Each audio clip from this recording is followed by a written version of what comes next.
మధ్యతరగతి మందహాసం.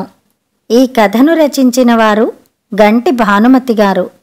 ఈ కథ ఆంధ్రభూమి దినపత్రికలో 2010 జనవరిలో ప్రచురింపబడింది. ఎవరది? ఉగాది నువ్వేనా? కొమ్మల్లో కోయల కూస్తుంటే, మా పెరటి రెమ్మల్లో మల్లియ పూస్తుంటే, ఈ మధుమాసోదయ వేళ ఉగాది నిన్ను పోల్చుకున్నానులే, చిగురేస్తే మొగ్గేస్తే సొగసంతా పూత పూస్తే. కోయిల గొంతు విన్న సుమిత్ర పెదవులపైన ఈ కవిత అప్రయత్నంగా కదిలింది. ఆ కవితని ఎవరు రాశారో తెలీదు, కానీ కోయిల కూ అన్నప్పుడల్లా ఎవరది అంటూ మొదలుపెట్టి పాడుకుంటుంది. సుమిత్ర, ఆ కాఫీ ఎంతసేపు తాగుతావు?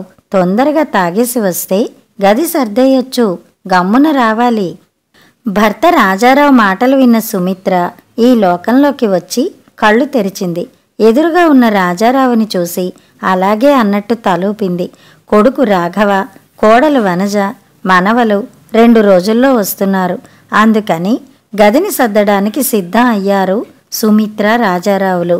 సుమిత్ర ఆలోచనలో పడింది. కొడుకు మాటలు చెవుల్లో గింగురుమంటున్నాయి. ఈ ఇంట్లోనా? మేమా? ఉండడమా? నీకేమైనా మతిపోయిందా? ఎలా ఉంటావని నువ్వనుకున్నావు? అన్న రాఘవ్ వస్తున్నాడు. మీ ఇద్దరు, మేం 4, మొత్తం 6 మంది. ఈ 2 పడగదుల ఇంట్లో కన్నాల్లోంచి బయటకొచ్చే ఎలకల్లా బిలబిలమంటూ అటూ ఇటూ తిరుగుతూ ఒకళ్ళకొకళ్ళు ఎదురుపడుతూ తలలు మొహాలు ఢీకొట్టుకుంటూ ఒళ్ళు తగులుకుంటూ రాసుకుంటూ బొత్తిగా ప్రైవసీ అన్నది లేకుండా అన్న రాఘవ పిల్లలతో సహా ఉండడానికి వస్తున్నాడు. అంతమంది ఉండేవాళ్ళం, ఇంతమంది ఉండేవాళ్ళం అంటూ ఫ్లాష్ బ్యాక్లోకి వెళ్ళి, నీ చిన్నప్పటి సంగతులు చెప్పకమ్మా, అయినా మాకు ఇల్లు చూడమని మా స్నేహితులకి చెప్పాను. హైదరాబాద్కి బదిలీ అయిందా అన్న కొడుకుతో అందరం కలిసే ఉందాం అని అన్నదానికి రాఘవ నుంచి వచ్చిన సమాధానాలు ఒక్కొక్కటి గుర్తొచ్చాయి. సర్దుకోవడమా? ఏం మాట్లాడుతున్నావమ్మా? సర్దుకోవడం ఏంటి?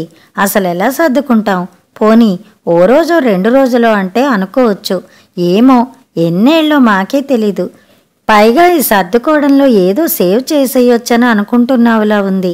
నీదంతా మిడిల్ క్లాస్ మెంటాలిటీ అని తన మాటల్ని కొట్టిపారేసిన రాఘవ ఈ మధ్యతరగతి 2 పడగదుల ఫ్లాట్లో సర్దుకుపోతూ ఉండడానికి వస్తున్నాడు.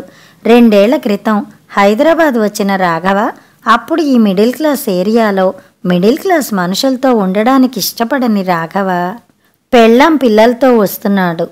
ఆ సంగతి 15 రోజుల క్రితం ఆదివారం నాడు తెలిసింది. 4 నెలల నుంచి మాకు సరిగ్గా జీతాలు రావడం లేదు. ఇంటికి అన్ని లక్షల లోన్ తీసుకున్నాం. ఇల్లు బిల్డర్ ఇవ్వలేదు. పైగా ఇంకో ఏడాది పడుతుందని అన్నాడు. ఈ సమయంలో అంతంత అద్దె ఇచ్చుకుంటూ ఆ ఇంట్లో ఉండలేం. మేమిక్కడికి వచ్చి ఉంటాం.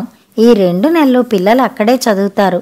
ఆ తర్వాత పక్క వీధిలో ఉన్న పబ్లిక్ స్కూల్లో చేర్పించాలని అనుకుంటున్నాం. మాకు ఆఫీసులు దూరమే, కానీ సర్దుకుంటాం. తప్పదు, వడ్డీలు కట్టడానికైనా మిగల్చాలి. సర్దుకుంటాం అన్న పదం కొడుకు నోట విన్నాక ఆశ్చర్యం అనిపించింది. దేనికో దానికి గిలగిలా కొట్టుకుంటేనే కానీ సర్దుకోవడం అన్న మాటకి విలువ తెలియలేదా వీడికి? సుమిత్రకి ఇంకో భయం కూడా ఉంది. తనకి కోడలికి మధ్య ఏవైనా రాపిడి పుడుతుందా? అదే రాజారావుతో అంది. వనజ నీ చేతిల్లో పెరిగిన నీ క్లోన్ కాదు, పరాయి పిల్ల.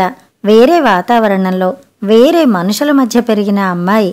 అంతేకాని నీకు నచ్చినట్లుగా, నువ్వు కోరుకున్నట్లుగా, నువ్వు కావాలనుకున్నట్లుగా ఈ ఇంట్లో ఉంటుందని అనుకోకు. మొదట్లో మీ ఇద్దరి మధ్య దూరాలు, సరిహద్దులు ఉండడానికి ఛాన్స్ ఉంది. రాను రాను అన్నీ తరిగిపోయి ఇంట్లో మనిషిలాగా ఉంటుంది. అయినా సుమిత్ర, ఇంకో విషయం, నువ్వు పెద్దదానివి అని అనుకుంటే ఏమీ పట్టించుకోకు. అప్పుడు ఈగో ప్రాబ్లమ్స్ రావు. అబ్బే లేదు, కాదు, నేను వనజ సమానం అని అనుకుంటే ప్రతి నిమిషం టీవీలో వచ్చే సీరియళ్లలాగా ఉంటుంది.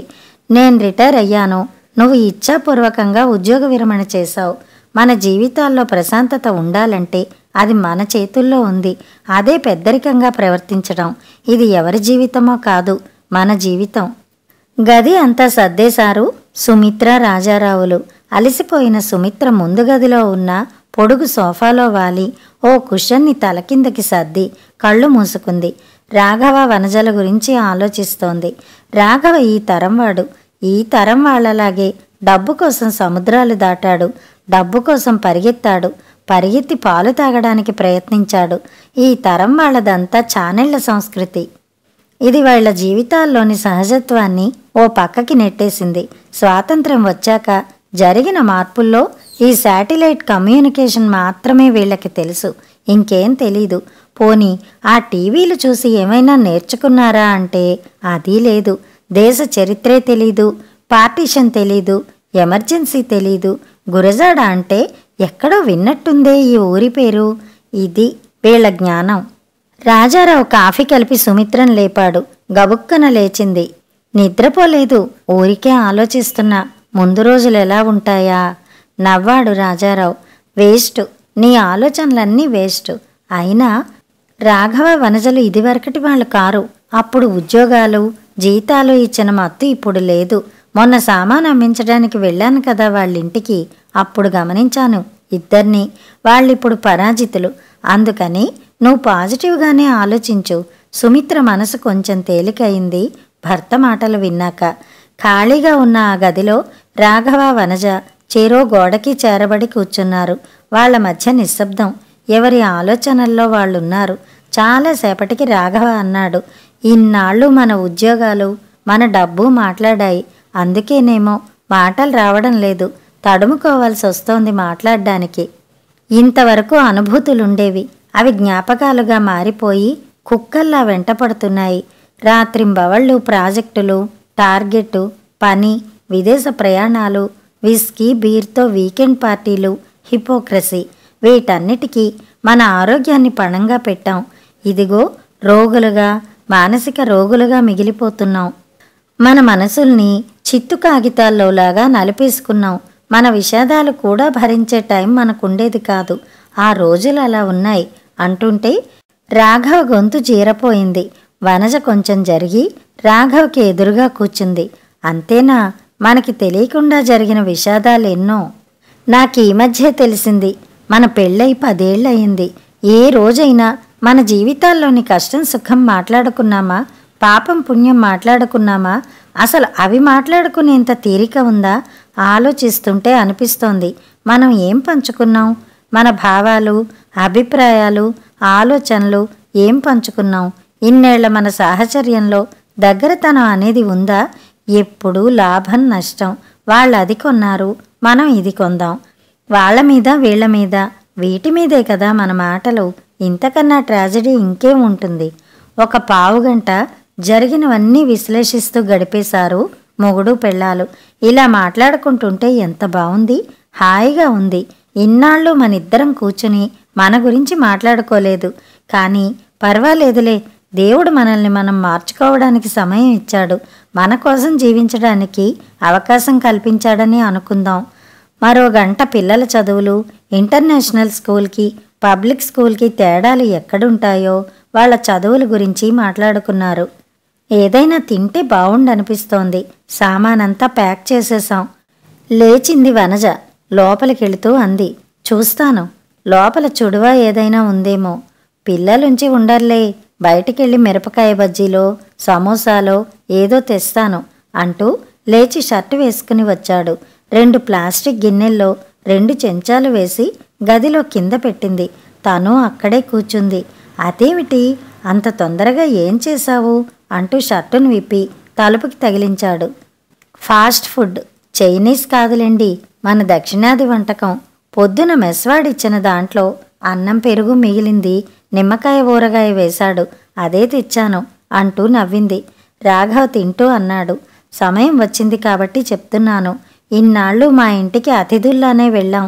వారం ఉన్నా, నెల ఉన్నా పెద్ద తేడా ఏం లేదు. నీ ప్రవర్తన నాకు తెలుసు. నువ్వు మా అమ్మతో ఎక్కువ మాట్లాడవు.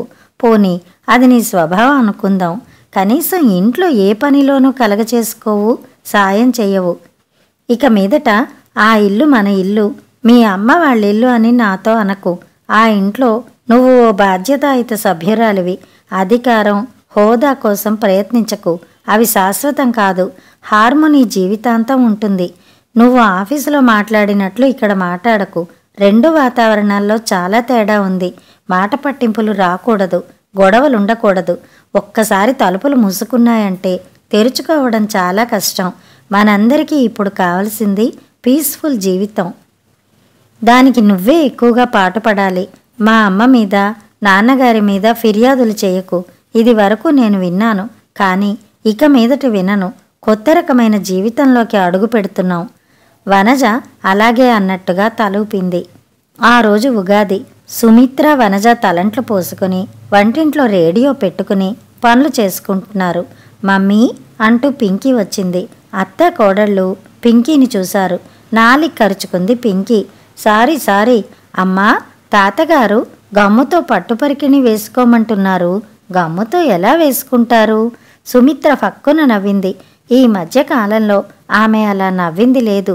ఈ లోపల రాజారావు వంటింటి గుమ్మం దగ్గర నించున్నాడు. భర్తని చూసి నొసలు చిట్లించింది సుమిత్ర. ఏమన్నారు మీరు? గమ్ముతో పట్టుపరికిణి వేసుకోమన్నారా? నవ్వారు. గమ్ముతో పట్టుపరికిణి వేసుకోమని నేనెందుకంటానే? గమ్మున పట్టుపరికిణి వేసుకుంటే గుడికి వెళదాం, బజారు వెళదాం అని అన్నాను.